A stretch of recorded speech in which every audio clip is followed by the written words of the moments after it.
یہ انتقام یہ لوگ یورپ سے اور امریکہ سے عیسائیوں سے بھرپور طریقے پر لے چکے ہیں۔ شرم اور حیا نام کی کوئی شے نہیں رہی، عصمت و عفت کا کوئی حساب نہیں، کوئی ذکر ہی نہیں۔ اور گواہیاں کیا ہیں؟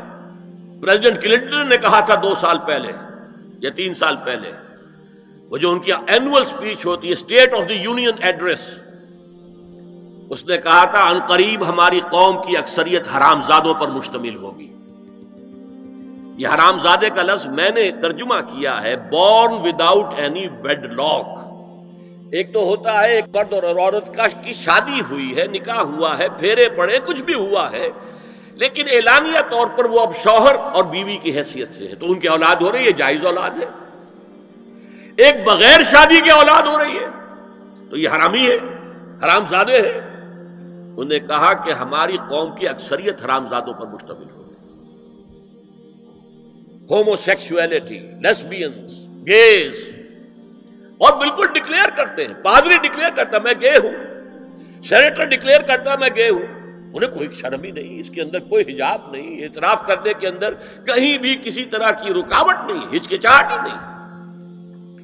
یہ جس کو کہا جائے گا پرمیسو ہیڈونزم، جنسی لذت ہر طریقے سے حاصل کی جا سکتی ہے۔ زنا بالرضا ہو تو کوئی جرم ہے ہی نہیں، ہاں زنا بالجبر ہو تو جرم ہے، بالرضا ہو تو کوئی جرم نہیں، جرم ہے ہی نہیں سرے سے۔ ساری اخلاقی اقدار کو اس طریقے سے انہوں نے ملیا میٹ کر دیا ہے۔ البتہ ابھی یہ تیسرا معاملہ کچھ عالم اسلام کی حد تک ابھی پورا ان کا پروگرام مکمل نہیں ہو سکا۔ ہمارے ہاں ابھی کچھ خاندانی نظام کی بنیادیں باقی ہیں، کچھ والدین کا ادب ہے، ان کی عزت ہے، ان کی خدمت کو انسان اپنے لیے سعادت سمجھتا ہے، کوئی بیوی اور شوہر کے درمیان محبت، الفت، باہمی اعتماد کی کچھ فضا ہے، خاندانی نظام ہے۔ اگرچہ تیزی سے بگڑ رہا ہے نظام ہمارا، اور ہمارا ایلیٹ طبقہ اوپر کا جو ہے وہ مغرب کے طرز پر جا چکا ہے، لیکن ہماری مڈل کلاسز میں، لوور کلاسز کے اندر ابھی کچھ اقدار ہیں شرم کی، حیا کی، عصمت کی، عفت کی۔ آپ پورا زوردار طریقے پر مہم چلا رہے ہیں کہ مسلمان ممالک سے بھی یہ ساری اقدار ختم کر دی جائے۔ چنانچہ نوٹ کیجئے، قرآن مجید میں 2 جگہ پر اللہ تعالیٰ نے اہل مکہ کو وارن کیا تھا۔ اولم یروا انا ناتی الارض ننقصها من اطرافها، کیا یہ قریش دیکھ نہیں رہے کہ ہم رفتہ رفتہ ان کی طرف بڑھ رہے ہیں، چاروں طرف سے ان کے گرد ہمارا گھیرا تنگ ہوتا جا رہا ہے، ان کے گرد جو قبائل آباد ہیں وہ ہمارے حلیف بنتے جا رہے ہیں۔ یہ سورہ رعد کی آیت ہے، اور اسی طرح سورہ انبیاء میں ہے افلا یرون انا ناتی الارض ننقصها من اطرافها۔ تو اسلام گھیرا تنگ کر رہا تھا رفتہ رفتہ کفار مکہ کے گرد۔ آج یہ برعکس ہے کہ یہ مغرب یہودیوں کی سازش کے تحت اور امریکہ کی عظیم قوت کو استعمال کرتے ہوئے، سول سپریم پاور آن ارتھ، آج یہ ہمارے گرد گھیرا تنگ کرتے چلے آ رہے ہیں کہ ہمارا معاشرتی نظام بھی تلپٹ ہو جائے، درہم برہم ہو جائے، ہماری اقدار بھی ختم ہو جائیں، ہمارے ہاں بھی عورت اور مرد بالکل برابر ہونے کے مدعی ہو کر میدان میں آ جائیں، عورت مرد بن جائے، مرد عورت بن جائے، مردوں کی شادیاں ہو جائیں کہ ایک مرد شوہر اور ایک مرد بیوی، اور رجسٹر ہو جائے شادی، لیسبینز کی شادیاں ہو جائیں کہ ایک عورت شوہر ایک عورت بیوی اور رجسٹر ہو جائے شادی۔ یہ سارا کام ناتی الارض ننقصها من اطرافها، اس کی مثال کیا ہے کہ پہلے اس پروگرام کے تحت 1994 میں کانفرنس ہوئی قاہرہ میں، عرب ورلڈ کا وہ مرکز ہے، اس لیے کہ عربوں میں تعلیم کے اعتبار سے، ٹیکنالوجی کے اعتبار سے سب سے آگے مصری ہے، تو یہ چونکہ ان کا ثقافتی اعتبار سے امام ہے، وہاں جا کر انہوں نے ڈیرا لگایا اور ان افکار کی اور ان نظریات کا پرچار کا معاملہ کیا۔ دوسری 1 سال کے بعد کانفرنس کر دی بیجنگ میں، تاکہ ادھر سے اور ایک اور طرف سے گھیرا ڈالا جائے اور عالم اسلام کا جو یہ حصہ ہے ایشیا کا، اس کے اوپر اثر انداز ہوا جائے. اور اس کے بعد بیجنگ +5 کانفرنس ہوئی ہے، اور یہ ہوئی ہے united nations assembly, united nations organisation کی جنرل اسمبلی کے تحت، اور یہ ہوئی ہے جون سن 2000. اب اس میں جو بھی ایک پرچہ تیار کیا گیا تھا ایجنڈے کے طور پر، اس میں جو سفارشات تھی وہ میں آپ کو بتا رہا ہوں. امپیکٹ ایک رسالہ نکلتا ہے لندن سے، اس سے میں نے یہ چیزیں لی تھی، اور انگریزی ہی میں ہم نے ایک دفعہ بڑی تعداد میں اس کو شائع کر کے تقسیم بھی کیا تھا.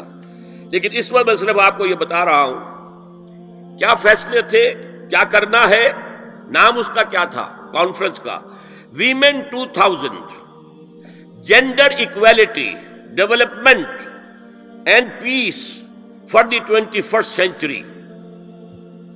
پریپریٹری ڈاکومنٹ میں نمبر 1 ہومو سیکسولیٹی کو نارمل سیکسول اورینٹیشن قرار دیا جائے. کوئی جرم نہیں ہے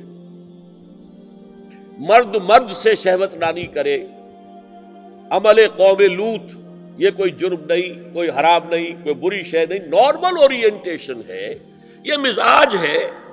ایک شخص جو ہے عورت سے اپنی خواہش پوری کرنا چاہتا ہے، ایک مرد سے ہی کرنا چاہتا ہے، تمہیں کیا اعتراض ہے؟ ہومو سیکسول میرجز کو تسلیم کیا جائے، جو اب تسلیم ہو رہا ہے. یورپ کی کئی ریاستوں میں رجسٹریشن شروع ہو چکی ہے، امریکہ کی، یورپ میں تو پہلے سے ہے، اسکینڈینیوین ملکوں میں پہلے سے موجود ہے. نمبر 3 عورتیں گھر کا کام کاج کرنے سے انکار کر دیں یا اس پر ویج طلب کریں، مزدوری دو، ہمیں محنت دو تب ہم کام کریں گے. یہ چولہا جھونکنا، یہ روٹی پکانا، برتن دھونا، یہ اس کے لیے ہمیں اجرت چاہیے، لیبر چاہیے. نمبر 4 عورتیں حمل اور وضع حمل کی جو تکلیف برداشت کریں اس پر بھی شوہر سے اجرت لیں. نمبر 5 اگر کسی وقت کسی عورت کی طبیعت آمادہ نہ ہو ہم بستری کے لیے اور شوہر مجبور کرے تو اسے میریٹل ریپ قرار دیا جائے. یہ زنا بالجبر ہوگا جس کی سزا دی گئی.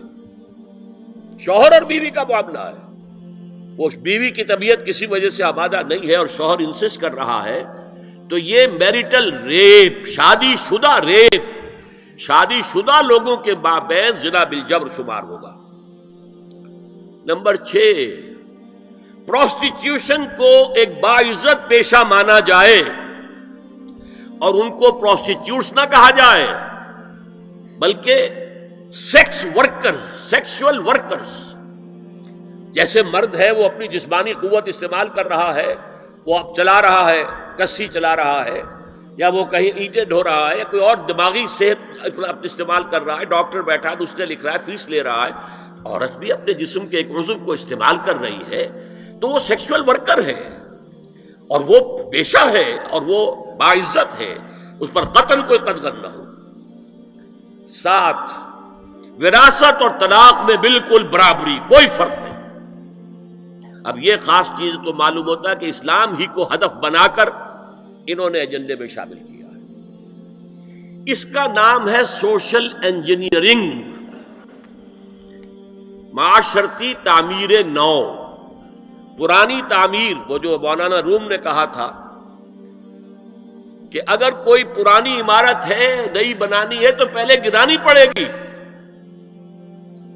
اولا تعمیر را ویرا کنند، تو پہلی تعمیر گرائیں گے تو دوسری بنے گی. لہذا یہ سارا سٹرکچر جو ہے سوشل، یہ ختم کر کے یہ نئی سوشل انجینئرنگ ہے جو ہمیں کرنی ہے، اور اس کا سب سے بڑا ٹارگٹ عالم اسلام.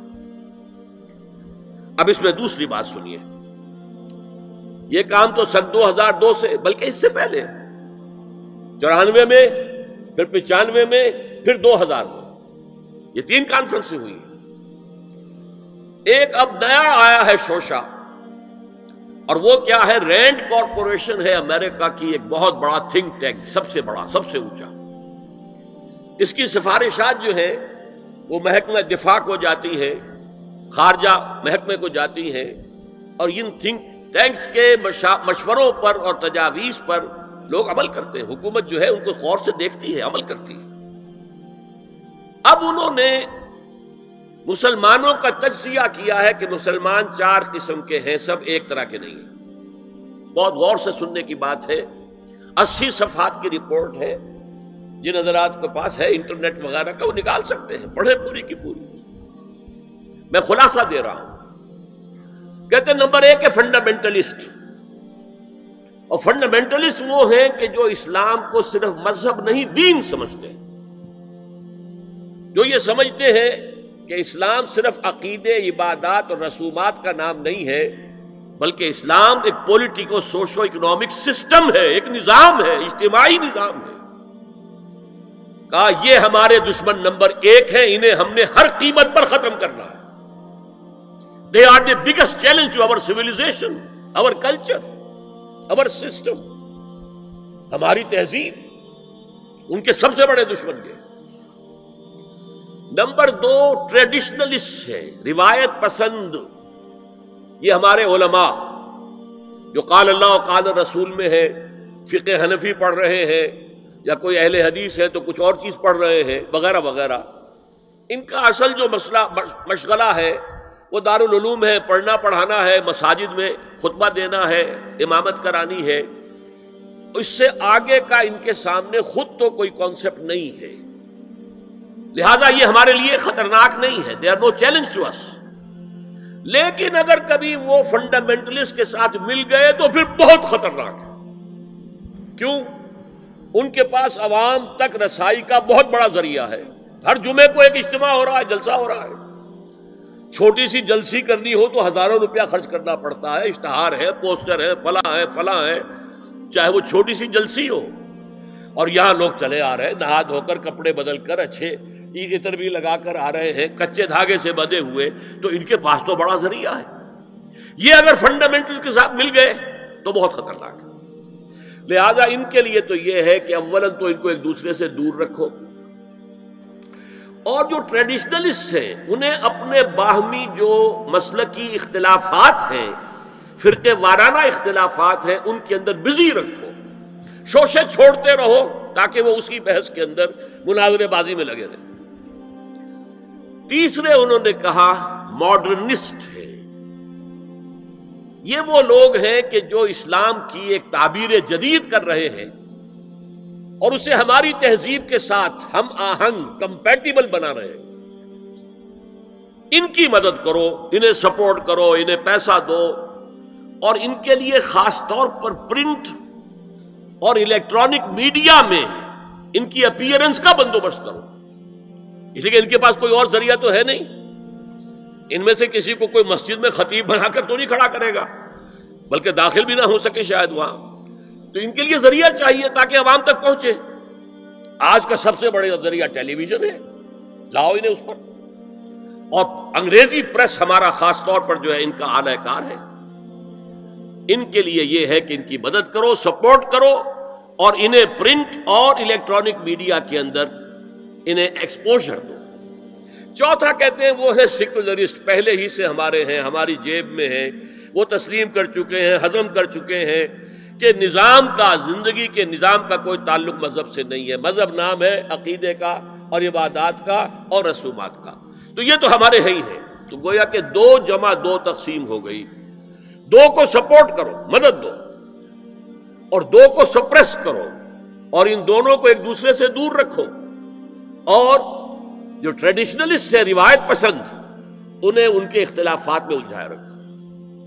یہ ہے پالیسی جس کے تحت آج ایسی باتیں آپ کو اپنے الیکٹرانک میڈیا سے، ٹیلی ویژن سے سننے میں آ رہی ہیں، اور بڑے بڑے دانشور ہیں جو کہہ رہے ہیں شراب اسلام میں حرام نہیں ہے، شراب پی کر دھت ہو جانا، بالکل مدہوش ہو جانا حرام ہے۔ آپ کو معلوم ہے کہ وہاں بھی کہا جاتا ہے ڈرنکرز وہاں بھی پسند نہیں کیے جاتے، اتنے پینے والے کے ہوش کھو دیں، مغرب میں بھی پسندیدہ نہیں ہے، لیکن وہ کہتے ہیں کہ اصلاً شراب حرام نہیں ہے اسلام۔ اور آپ کو معلوم ہے، میں نام نہیں لینا چاہتا، یہ ہماری بدقسمتی ہے کہ علامہ اقبال کے فرزند ہیں جنہوں نے یہ بات کہی، پھر انہیں کے ایک اور ہم نام ہے، انہوں نے شوشہ چھوڑا، اسلام میں پردہ وردہ نہیں ہے، قرآن میں پردہ نہیں ہے، یہ تو ایک وقت کی سوشل ضرورت تھی، ایک خاص وقت کی ضرورت تھی جس کے تحت کچھ احکام دیے گئے، ورنہ یہ کوئی مستقل احکام نہیں ہے۔ یہ ہے وہ صورتحال کہ جس کی بنا پر میں نے آج اس موضوع کو اپنے لیے اختیار کیا ہے۔